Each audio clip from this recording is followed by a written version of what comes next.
네. 결국은 3개월 된 아기 모세가 탔던 갈대 상자나 노아의 방주 모두 테바라고 말씀을 드리는데요.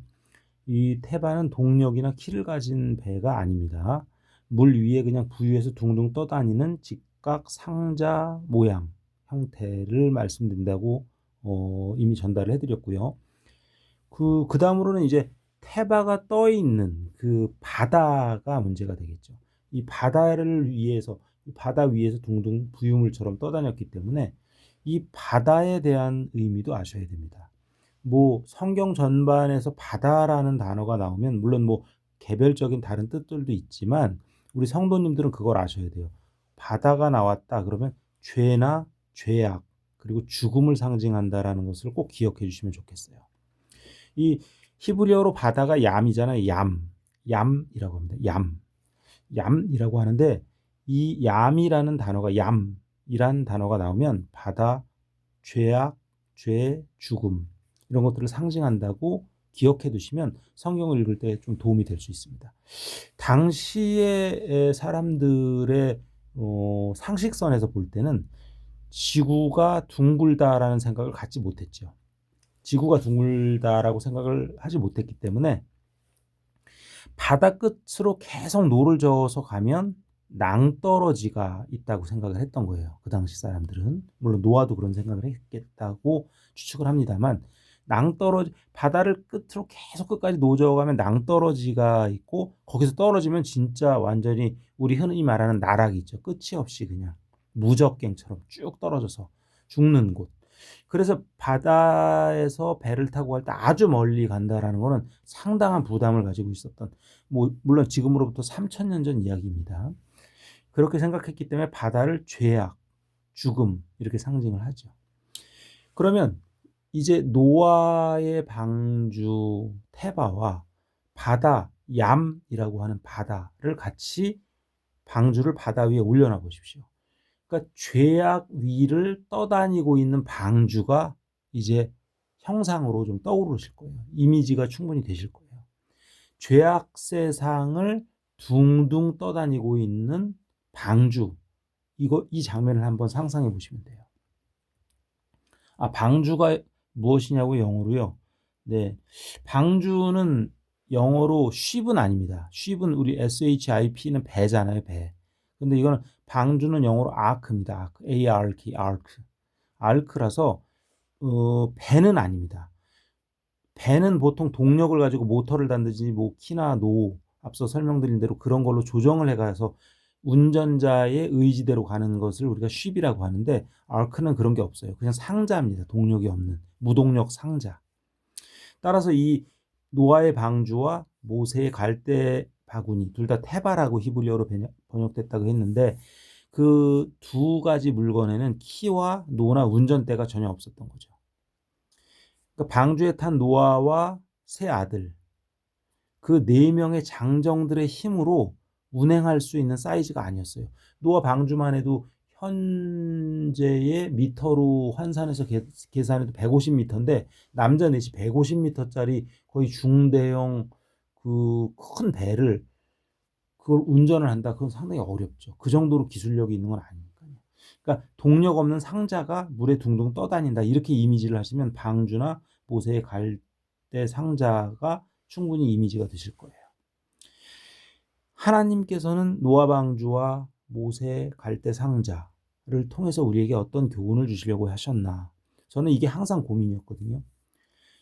우리의 인생이 바다, 죄악된 바다라고 생각해 보십시오. 아까 말씀드린 얌 위에 방주, 갈대 상자, 테바가 둥둥 떠다니는 거예요.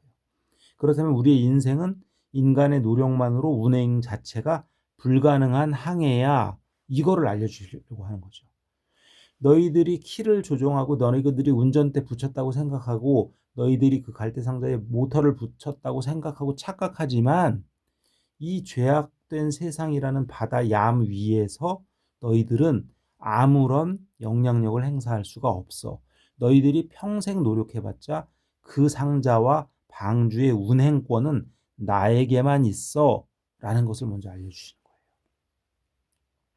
그러니까 영적인 의미로 보면 오직 하나님께서만 방주를 운행하시겠다라는 의미입니다.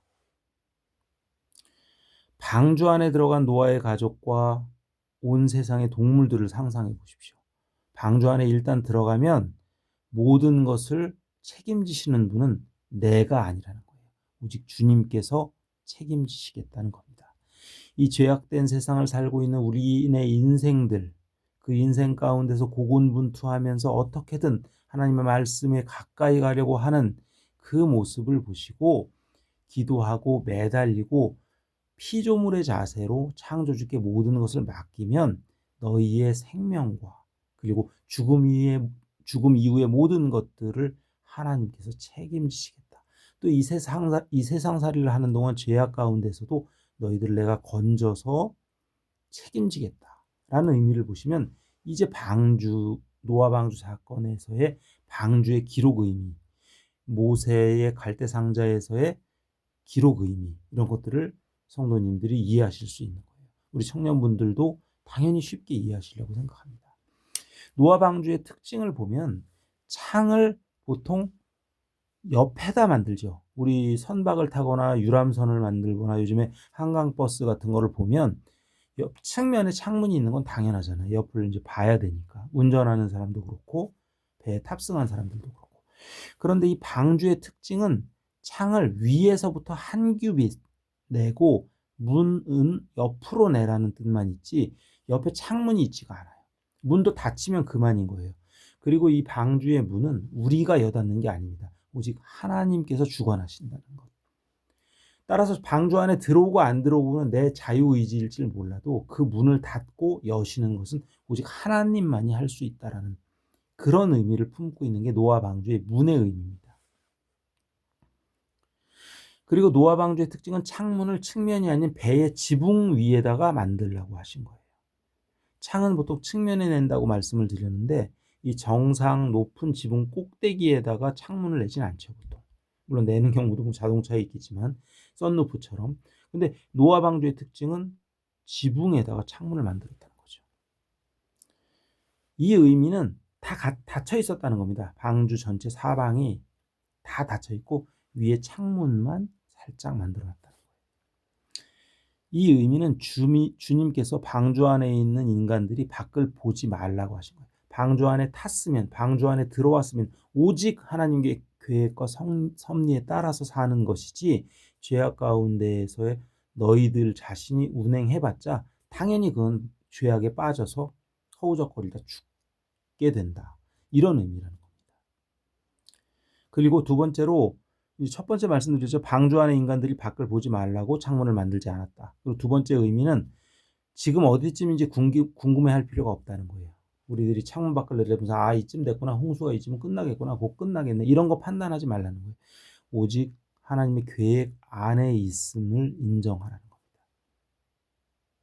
우리가 구원받았지만 보이는 것이라고는 1년 내내 비 내리고 있는 어두운 하늘만 보일 뿐이라 그런 뜻입니다. 사방이 막혀서 어디쯤 가고 있는지 우리의 삶이 그렇지 않습니까? 미래 예측을 불가능하지 않아요. 내일 일은 내일이 걱정하게 하라는 말씀처럼 우리는 내일 일 모른다는 거예요. 사방이 막혀서 어디쯤 가고 있는지 도무지 알 수가 없는 거예요. 이 모든 말씀, 세 가지 말씀 다시 한번 정리하면 주님은 방주 안에 있는 인간들이 밖을 보지 말라고 창문을 내지 않았습니다. 그리고 지금 어디쯤인지 궁금해할 필요가 없다고 말씀하십니다. 그리고 우리가 구원받았지만 보이는 것이라고는 1년 내내 내리는 비와 어두운 하늘만 보인다는 것이에요. 사방이 막혀서 어디쯤 가고 있는지 도무지 미래를 예측할 수 없다는 것입니다. 불가능하다는 거예요. 이는 우리 인생살이에서 전적으로 주님만 신뢰하라는 뜻입니다. 창문 한 큐빗은 유일하신 하나님 위에서 내려오는 빛이 통과할 수 있는 공간입니다. 방주에는 이 공간 이외에는 외부와 통하는 부분이 전혀 없었다는 거예요. 창문 한 큐빗, 유일하신 하나님 위에서 내려오는 빛만 바라보고 살라는 말씀은 주님 말씀만 받고 살라는 뜻이에요. 우리의 생각과 우리의 방향키 같은 거 잔머리 돌리지 말고 오직 유일하신 하나님의 빛, 이 빛은 하나님의 말씀을 의미합니다. 영적으로 주님의 말씀만 받고 살라는 의미예요. 이게 바로 방주를 이렇게 설계하신 하나님의 계획입니다. 우리 인간, 죄악된 인간을 향한 하나님의 설계라는 것이죠. 땅을 보지 말고 밖을 보지 말고 오직 하나님만 올려다보아라.